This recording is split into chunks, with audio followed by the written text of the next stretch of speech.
নমস্কার, আমি রিনাদি। আপনাদের সবাইকে ভূত আমার ভূত পডকাস্টে স্বাগত। তো আজকে আমাদের স্পেশাল গেস্ট হলো মিস গুনগুন। চলে এসেছি আমি। তো গুনগুন আজকে আপনাদের শোনাবে অথবা আমাদের শোনাবে তার দেখা একটি ভৌতিক ঘটনা ও এক্সপিরিয়েন্স করেছে। তো ভূতের ঘটনা আমার খুবই প্রিয়, বলতেও ভালো লাগে এবং শুনতেও ভালো লাগে। কবেকার ঘটনা এটা? আগের বছরের ঘটনা। ঘটনাটা প্রথম থেকে শুরু করা যাক। তো আমি একদিন দিল্লি ফ্ল্যাটে রাত্রেবেলা একটা ইভেন্টে গিয়েছিলাম। দিল্লির ফ্ল্যাটে আমার সাথে যে ঘটনাটি ঘটেছে সেটা শুনলে আপনাদের গা শিউরে উঠবে। দিল্লি ফ্ল্যাটে এই সময় হবে তাও রাত 12টা একটা, মানে রাত 12টা। অবভিয়াসলি ভূত সবসময় রাতেই আসে।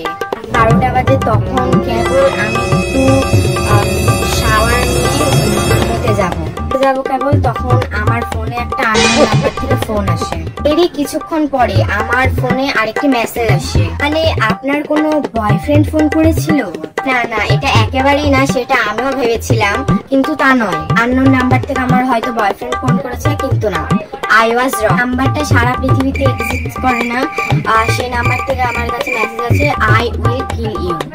তো ভাবতে পারছো দর্শক, এমন একটা নাম্বার থেকে মেসেজ এসেছে গুনগুনের ফোনে, যেটি সবার কাছেই ভয়ানক। গুনগুনের কথা আমার কল্পনাতেও আসলেও আমার এখনো গা শিউরে ওঠে। মেসেজটা যথারীতি আমি ব্লক করি, ডিলিট করি।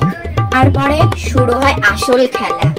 দেখি বাথরুমের কল একা একাই আপনা-আপনি চলছে।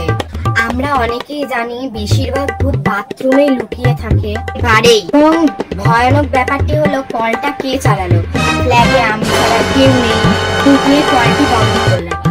সেকেন্ড টাইম আবার কলটা চালু হলো। আর এই 4:30 থেকে 5টার মধ্যে একটা কান্নার আওয়াজ পেলাম। মানে কিরকম? গলাটা কিরকম বলতে পারবেন? গলাটা অত্যন্ত সরু, ভারী নাকে গলা। সে সময় আমি বুঝতে পারছিলাম না আমার কি করা উচিত আর কি করা উচিত নয়। কাটা দিচ্ছিল না যে আমি আর বলতে পারবো না।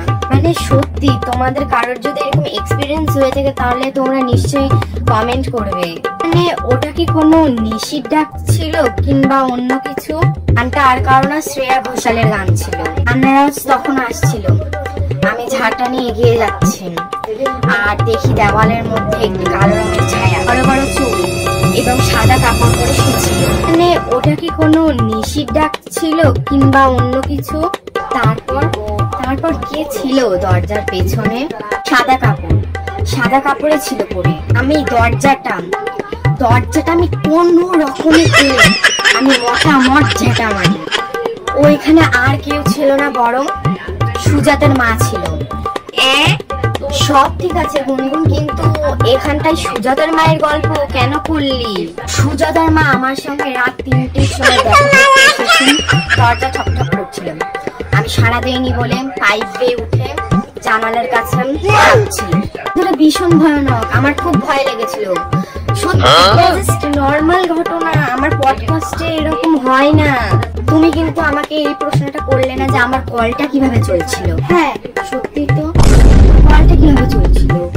শাওয়ার সব এমনি চলছিল, কারণ ছাদের উপরে ফ্ল্যাটে ট্যাঙ্কিটা খারাপ হয়ে গেছে। তুমি কিন্তু আমাকে এবারও প্রশ্ন করলে না যে শ্রেয়া ঘোষালের গানটি কোথা থেকে আসছে। হ্যাঁ সত্যি তো, ভুল করে আমার আইফোনটা বাথরুমে ফেলে এসেছিলাম যেখানে শ্রেয়া ঘোষালের গান চলছিল।